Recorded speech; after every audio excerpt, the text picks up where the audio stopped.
Okay, magandang gabi po sa ating lahat. Actually, si Pastor na talaga dapat. Na-advise ko kami ako na daw. Okay, pero ngayon pa man ay alam ko po na si Lord po ay meron pong message po sa atin. Kasi every time na tayo po ay nandito po sa prayer and praise, hindi po nawawala yung talagang kasama po yung paghili natin o yung pagsasambi po natin ng mga prayer request po natin. Ibig sabihin, meron tayong mga gustong mangyari sa buhay po natin, sa ministry natin, sa family po natin. At gusto po ng Panginoon na yung mga gusto natin ay matupad. Okay? Kaya lang, minsan, may mga pagkakataon na hindi nangyayari. Ang tanong ay, bakit? Okay? Yun po ang pag-aaralan po natin ngayon. Okay? Basahin ko po sa James chapter 4, verse 2 to 3. O Santiago 4, 2 to 3. Sabi po dito, mayroon kayong ninanasa, ngunit hindi ninyo makamtan. Kaya't handa kayong pumatay, mapasa inyo lamang iyon. May mga bagay na gustong-gusto ninyo, ngunit hindi ninyo maangkin. Kaya kayo'y nagkakagalit at naglalaban-laban. Hindi ninyo makamtan o hindi ninyo nakakamtan ang inyong ninanais dahil hindi kayo humihingi sa Diyos. At humingi man kayo, wala rin kayong natatanggap dahil hindi tama ang inyong layunin o motibo. Humihingi kayo upang mapagbigyan ang sarili ninyong kasiyahan, kalayawan. Nagpalain po ng Diyos ang pagkabasa ng kanyang salita. Okay, ito po ay mga verses, o ito po ay mga salita po ng Panginoon according to Santiago na kung saan ay hindi naman po ito kahirapang intindihin. Ito po ay pumapatungkol sa atin o sa mga tao kung bakit minsan or madalas ay hindi tayo tumatanggap. Okay, yung bang lahat po ba dito ay mayroong dinidesign? Okay, yun bang may gusto tayo, may mga ninanais, minimiti, desire, or hangarin sa buhay, pero bakit hindi nakakamtan? No, actually, ito po kasi yung context nito pong binasa natin na verse. No? Alam ko po, no, kagaya ko, marami akong minimiti sa buhay. Pero hindi agad o hindi lahat ay nakakamtan. And dito po, ito po yung context na kung saan pinapakita dito na kapag hindi nangyayari yung minimiti natin, ano ang dahilan? And let us find out through these verses. Kasi baka mamaya ito rin yung dahilan minsan or madalas kung bakit hindi ho natin agad nakakamtan o hindi nangyayari sa buhay po natin yung mga ninanais po natin. Dito po sa mga verses na ito, nagbigay po ng tatlong dahilan. Kung bakit nga ba, naalala ko lang, no? Sabi doon, bakit nga ba, may napanood akong yung vlogger, nag-viral po ngayon, yung vlog, lady vlogger na rider, ang pangalan niya si Yana. Napanood niyo yun? Yung may nakagitgitan na pick up na nabara. Tapos sabi niya, bakit nga ba? You tell me. Bakit nga ba? Okay? And actually, the reality kasi, hindi naman masama na meron talaga tayong mga ninanais, hinahangad, or desire sa buhay. Halimbawa, di ba gusto natin yumaman? Sino gusto yumaman? Lahat tayo, di ba? Gusto natin yumaman, gusto natin magkaroon ng maraming pera. O pag may sakit tayo, gusto natin gumaling. Yung mga anak natin, gusto natin, desire ng puso natin, lahat maging mababait. Yung iba sa atin, gusto ay maging maganda ang relationship sa asawa, sa mga anak, relationship sa buong pamilya. Ang iba naman, ang gusto ay magkaroon ng magandang sasakyan, magandang motor, o kaya ay magandang bahay at lupa. Di ba, meron kasi tayong mga dream. Di ba, sabi, dream house, dream car, dream boy, dream girl.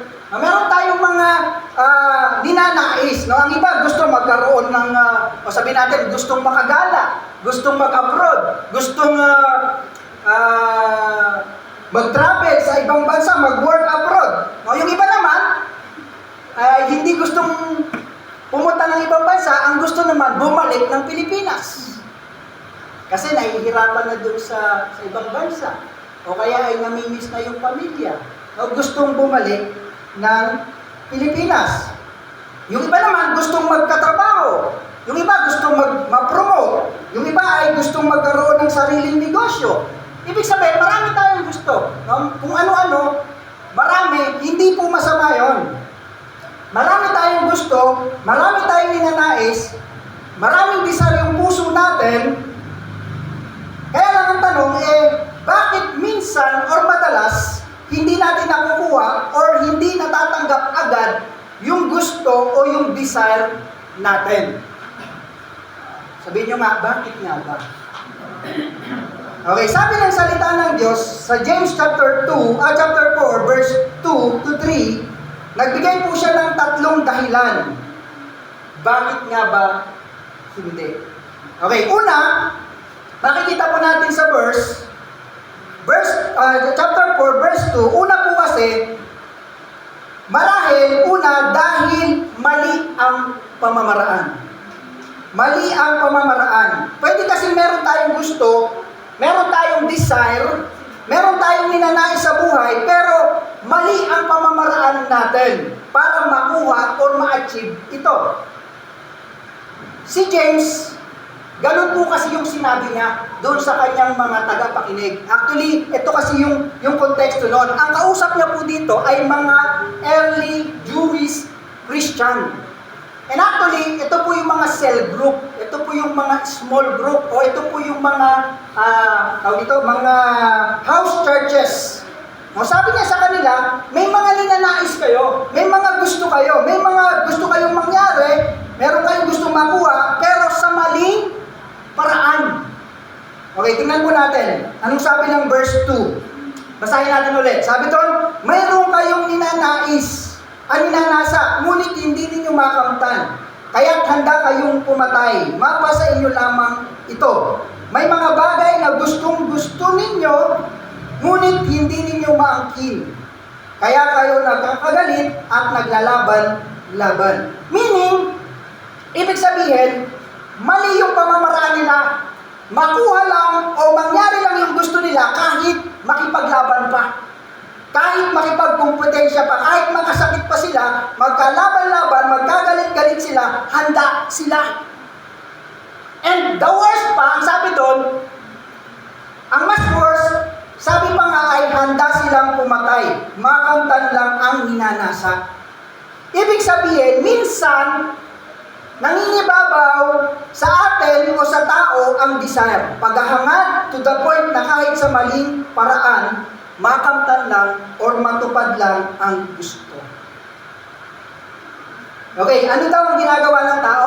Nakikipaglaban, nagkakagalit, nagkakaroon ng kagalit, or pinaka-worst, handa pang pumatay, mangyari lang ang gusto. Ibig sabihin lang,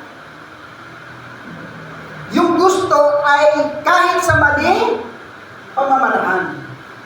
Yun lang po ang ibig sabihin doon. Minsan kasi kapag napangibabawan ng desire, tayo o ang mga tao, minsan kahit sa maling paraan, gagawin. Maling pamamaraan. Kaya daw hindi nakakamtan ang ninanasa, una, dahil sa maling pamamaraan. Okay, at isa ito sa malaking hadlang kung bakit ang Kristiyano, kung bakit kahit mananampalataya ay hindi niya makuha ang kanyang gusto. It is because, sabi doon, mali ang inyong pamamaraan. And actually, sa totoo lang, kahit naman makuha man niya o sabihin natin makuha man niya yung gusto niya, ay hindi talaga siya magiging totoong maligaya kasi mali ang pamamaraan. Halimbawa, tingnan niyo po marami pong tao sa kagustuhang yumaman, anong ginagawa nila? Kahit illegal, pinapasok. No, kahit na masama, kahit bawal, ginagawa. Yung iba, kahit, sabi nga kahit na may malamang ang ibang tao, matapakang ibang tao, gagawin, kahit hindi tama. Kahit illegal. O, yung iba nga, kahit na mananampalataya, ay tumataya. Kasi mananampalataya. Medyo lang. Pero ang point lang, ginagawa, kahit hindi kalugod-lugod sa Diyos. Kasi nga, mayroong minanasa. Kaya lang, sabi ng Bible, sa maling paraan. Okay. Kaya tatandaan po natin, tayo po bilang mga tunay na mga mananampalataya, kapag may hinahangad tayo sa buhay, meron ba? Meron, di ba? Lahat tayo, totoo po yun, hindi po yun mawawala. Meron tayong hinahangad sa buhay, meron tayong mga gusto. Pero kapag tayo po ay may gusto, may ninanais, may desire, may hinahangad sa buhay, ipag-pray po natin.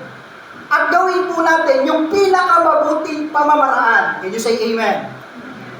Gawin po natin sa pinakamabuting pamamaraan. At ang Panginoon ang tutulong sa atin to achieve the desire of our heart. Gusto natin yumaman, edi gawin natin yung tamang pamamaraan. Magtrabaho tayo ng marangal, magsikap tayo, mag-business ng legal, at iba pa na pwede natin gawin according to God's will. At hayaan natin si Lord ang gumawa sa buhay po natin. Yung hindi natin kayang gawin ni Lord sa buhay natin. Can you say amen? Sabi ni Mrs. kanina. Ako po'y nagpapasalamat sa Panginoon kasi hindi namin ine-expect dadating yung contractor. Sa totoo lang po kasi, for 5 months na. Noong December pa kasi kami nag-usapan na itatiles yung yung terrace. Kasi sabi ko sa kanya nung bago mag-December, nag-uulan, October, November, sabi ko may natulo pagka umulan. Baka pwedeng isangat nyo na, December pa po yun. Pero inabot na December, January, February, March, April, May. Hindi po siya dumadating. Kanina biglang dumating sa panahon na kung saan ay wala na kaming ibabayad. Ibig sabihin, wala kaming nakaprepare. Nasisimot po kami. Pero, alam niyo po, sabi, ang nakakatuwa, kasi dati kapag ka mga ganun, para bang, yung bang, parang nai-stress ka na, parang naghahanap pa ng paraan, paano, ganito, ganyan ang gagawin natin. Parang iisip ka ng mga kung paano ka kikita ng pera. Pero nakakatuwa kasi alam niyo po, pati pala yung mga pangangailangan, pati yung mga problema, kahit po yung pagkakasakit, kahit po kayo hindi, ito pong mga past day, nagpe-pray po ako sa Panginoon. And actually, sabi ng Matthew 11:28, di ba sabi doon, come to me, kayong lahat na nabibigatan, sa inyong mga pasanin, at kayo'y bibigyan ko ng kapahingahan. Alam niyo po, ang sikreto lang pala talaga sa lahat, walang iba kundi si Lord. Naniniwala po ito? Lahat ng uri ng pangangailangan, problema, needs, or wants, desire, ang tanging solusyon, si Lord. Ang Diyos na kung saan ay hindi tayo pababayaan. Kaya, ang point lang is gawin natin according to His will, according to God's will, at hayaan natin si Lord ang gumawa sa buhay po natin. Kasi, basta gawin lang natin yung tama, bahala si Lord sa buhay natin. Paunti-unti man ang pagyaman, paunti-unti man ang pag-asenso sa buhay, mangyayari pa rin yun. Naniniwala po ba kayo doon? Kasi yun naman talaga ang plano ng Diyos. Yun talaga ang gusto niya. At ang Diyos ang tumutulong sa atin kasi tama ang pamamaraan natin. Can you say amen? Yun bang wala kang niloloko, wala kang dinadaya, tama ang pamamaraan mo, di si Lord ang kakampi mo. Tama? Si Lord ang kakampi po natin. Kaya ang point lang, alangan naman kung si Lord ang kakampi natin, kasama natin, alangan naman pabayaan tayo ng Diyos. Kahit may pinagdadaanan tayo, kahit may namumroblema tayo, kahit na mayroong, kagaya yan, meron kami nakaabang na, sabi ni Mrs., hindi pa namin alam kung saan kami kukuha. Pero ang alam lang natin, si Lord, kasama natin. Amen? Minsan na-force tayong gumawa ng hindi tama kapag nakaharap tayo sa matinding pangangailangan o problema.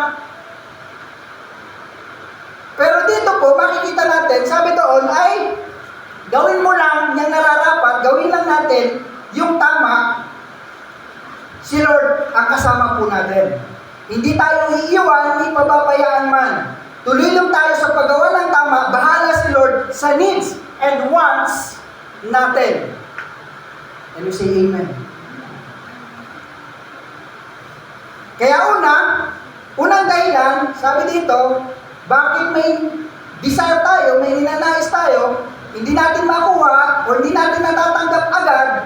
Una, it is because, marahil, sabi doon, dahil maling pamamaraan. Pangalawa, bakit hindi natin nakukuha yung ating gusto? Pangalawa, dahil hindi humihingi. Yun ang sabi ng verse. Basahin natin ulit. Verse 2 naman tayo. Verse 2 pa rin pala. Sabi doon, hindi ninyo nakakamtan ang inyong ninanais dahil hindi kayo humihingi.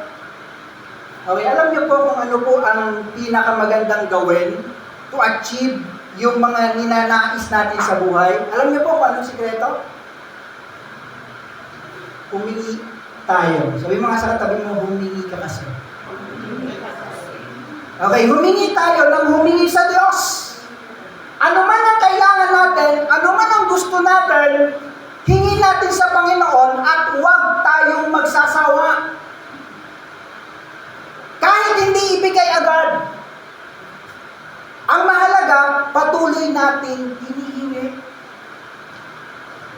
Yun ang sabi sabi ng verse, kaya hindi kayo tumatanggap kasi hindi kayo humihingi. Or hindi na humihingi, baka kasi nagsawa na. O kaya ay nainip na. Sabi mo nga sa katabi mo, tuloy-tuloy lang. Hingi ka lang lagi. Hingi lang po tayo lagi. That is the easy way to get the desire of your heart. To ask God. Ask God. Sabi nyo nga, ask God. Okay, di ba yung ask God, di ba yun din yung sinabi mismo ng Panginoong Hesukristo doon sa Matthew chapter 7, verse 7 to 11.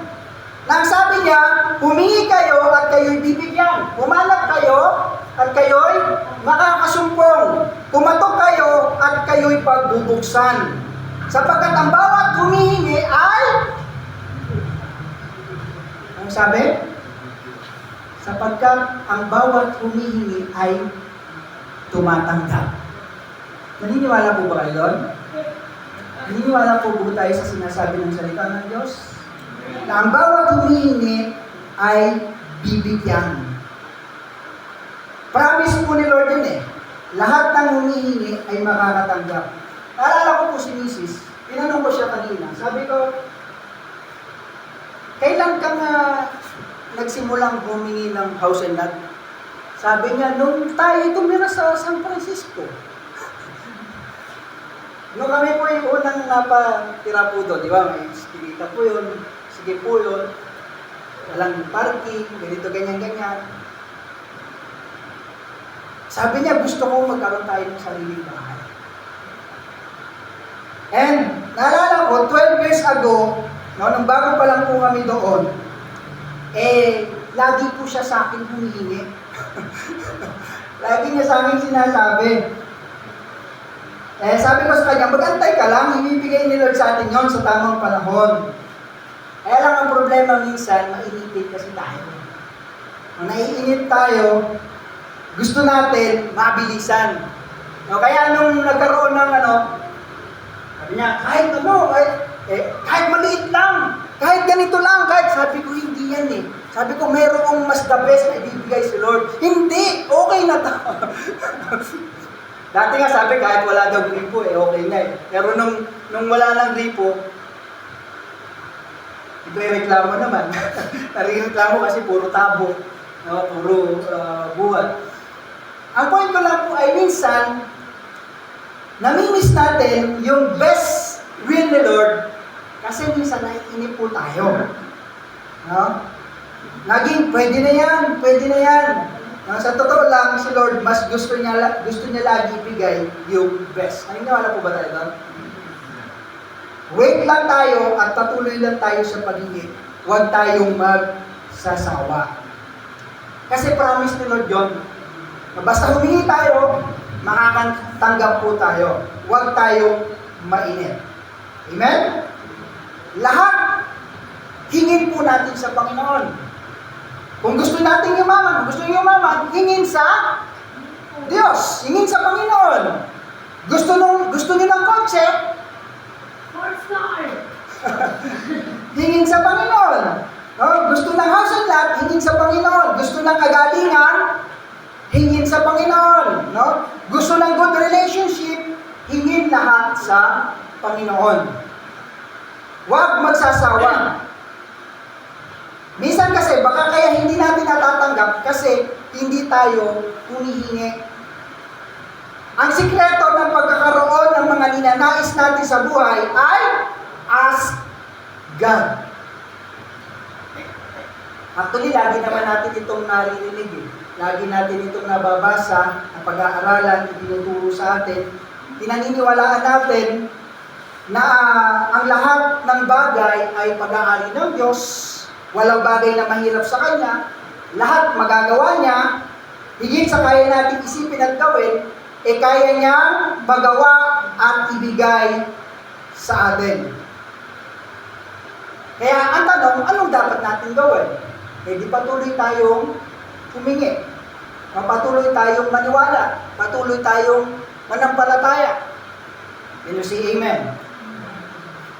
Okay, pangatlo, na dahilan kung bakit minsan hindi natin nakakamtan ng gusto natin. Pangatlo, sabi ng verse, dahil mali ang layunin. Mali ang motibo. Sabi ng verse 3, at humingi man kayo, wala rin kayong natatanggap dahil hindi tama ang inyong layunin. Sa ibang translation, sa ASB, sabi doon, hindi tama ang inyong motibo. Humingi kayo upang mapagbigyan ang sarili ninyong kasiyahan or kalayawan. Okay.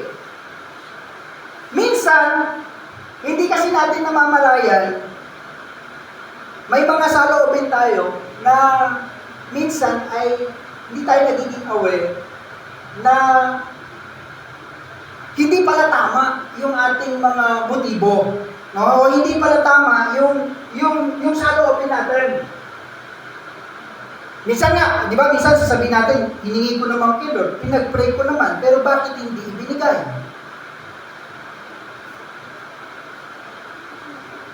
Parang ganito. Naniniwala po ba tayo na mabilis lang sa Panginoon ibigay yung mga bagay na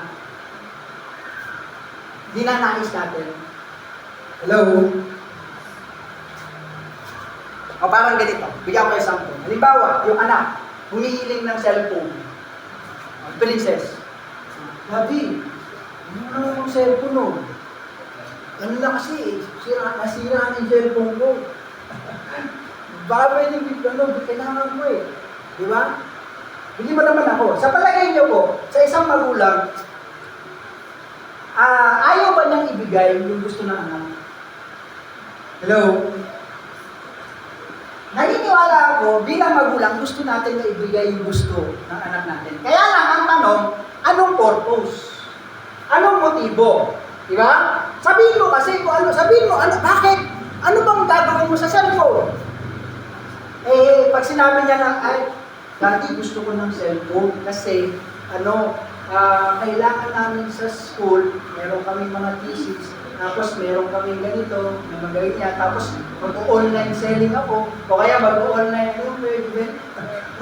o kaya, di ba, gagamitin ko sa, ano nga ba tawag doon? Virtual assistant. O yan, ganito, ganyan. O. Ngayon, ibibigay natin, tama? Kasi may purpose, may tama ang motibo. Pero kapag nakikita mo, halimbawa, nakita mo naman, yung cellphone, saan niya ba ginamit? Abay, wala nang nagagawa sa bahay eh. No? Maghapon na, mula pagkagising, hawak cellphone. Nagti-TikTok, Facebook, naglalaro, nag-ML, whatever. Walang nagagawa sa palagay nyo. Pag nasira, bibigyan nyo hindi. Ibig sabihin, kapag mali yung motibo, mali yung purpose, mali yung gagawin, ay hindi natin ibigay. Kaya ganun din, naniniwala ako, minsan ganun din sa Panginoon. Ang Diyos na nakakaalam ng totoong laman ng puso at isip natin, siya ang magbibigay ng tamang dapat na makakabuti para sa atin. Ano man yan. Amen? Pagyaman man niya, parang ganito, diba? Lahat naman gusto yumaman eh. Lahat naman gusto magkaroon ng maraming pera eh. Kaya lang, minsan siguro, siguro isama na rin natin sa paghingi, Lord, gusto ko pong yumaman. Kasi ang dami kong gustong tulungan. Diba? Ang daming nangangailangan. Diba? Dami mong pinupuntahan, lahat na binibisita mo may sakit. Yung may mga sakit, hindi ka makontento, hindi ka mapalagay, pag basta pinag-pray mo lang, gusto mo talagang meron kong may ambag, may abot, may pagpagamot, may pang ganito.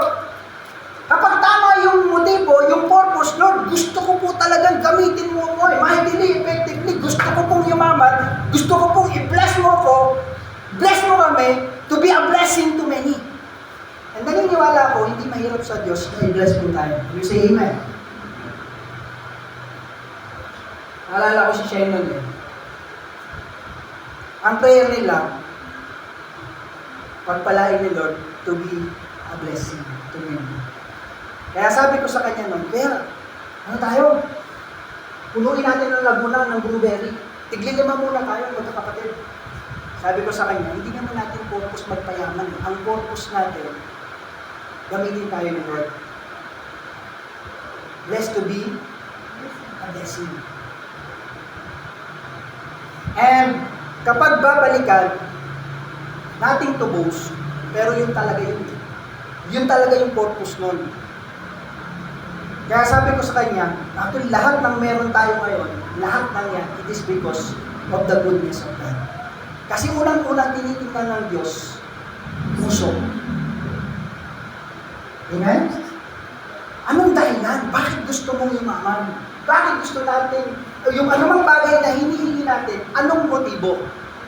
Sabi ng Bible, minsan, kaya hindi natin natatanggap, ano sabi doon? Humingi man kayo, wala rin kayo matatanggap dahil hindi tama ang inyong motibo. Humingi kayo upang mapagbigyan ang inyong sarili ninyong kasiyahan. Ibig sabihin, ang motibo dapat pasiyahin ng Diyos. Amen? Halimbawa sa ministry, gusto natin dumami, gusto natin lumago, gusto natin ganito, ganyan, ganyan. Gusto natin maging magaling sa ganito, magaling sa ganyan. Not to impress the audience, the people, but the main motive is to impress or to glorify the Lord.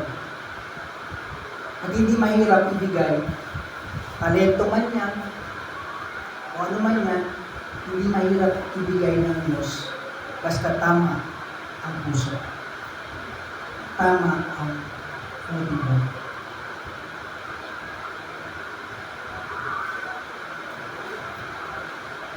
Si Unique, ang dami niyang ina-applyan. Ang dami niyang desire. Sabi ko sa kanya, hindi, Hindi masama yan. Pero babalik ka lagi dun sa pinakapangunahing motibo. Bakit gusto mo yan? At lahat ng yan, babalik dun sa let your will be done. Kasi Lord, ikaw ang gusto kong masunod sa buhay ko. Hindi yung gusto mo, hindi yung gusto natin. Laging, Lord, masunod ka sa buhay mo. Kaya sabi ko nga sa kanya, kahit hindi mangyari yan, kahit hindi, dapat matuto kang tanggapin, matuto kang magpasalamat, kasi lagi mong tatandaan, merong magandang plano ng Diyos. At yung plano ng Diyos, yun pa rin ang the best. Pinakamakinang. Minsan na kasi napapangibabawan tayo ng ito ang maganda, ito ang ganito, ganyan. Minsan nasa isip natin. Pero sabi nga, ang Diyos talaga ang nakakaalam ng puso natin. Halimbawa, sa pagyaman, minsan dami nagpe-pray na yumaman eh. Pero minsan bakit hindi tayo pinayaman ni Lord? Baka mamaya, alam ni Lord na kapag yumaman tayo, yayabang tayo. Alam ni Lord na kapag na binigay sa atin ito, mas mapapalayo tayo sa Panginoon. Minsan niling ko naman sa Panginoon, bigyan ako ng 4 wheels, bigyan ako ng maganda sasakyan. Hanggang ngayon, hindi binibigay. Baka ang talaga palang nasa puso mo, pag meron ka ng 4 wheels, gala ka ng gala, no? Punta ka dito, punta ka dyan, no? Swimming dito, swimming doon, hanggang sa to the point na kahit linggo, dahil ibig sabihin lang, alam ng Diyos ang lahat, di ba? Alam niya at ibibigay niya tamang puso, tamang motibo sa tamang panahon. Ayun sa amen. Kaya ito po yun, no? Tayo po, bilang mananampalataya, gawin po natin, may desire tayo, may nananais tayo, pag-pray po natin, hilingin natin sa Panginoon, huwag tayong magsasawa, at sabihin natin yung motibo, bakit natin hinihiling ito. Sabihin natin, kasi kapag tama, according to His will, mangyayari at mangyayari yun. Yung say amen. At huwag po tayong mainom. Kasi ang Diyos, alam niya yung the best. Perfect will, perfect timing, perfect blessing for each and every one of us. Yun lang po. Magandang gabi po sa atin. Again.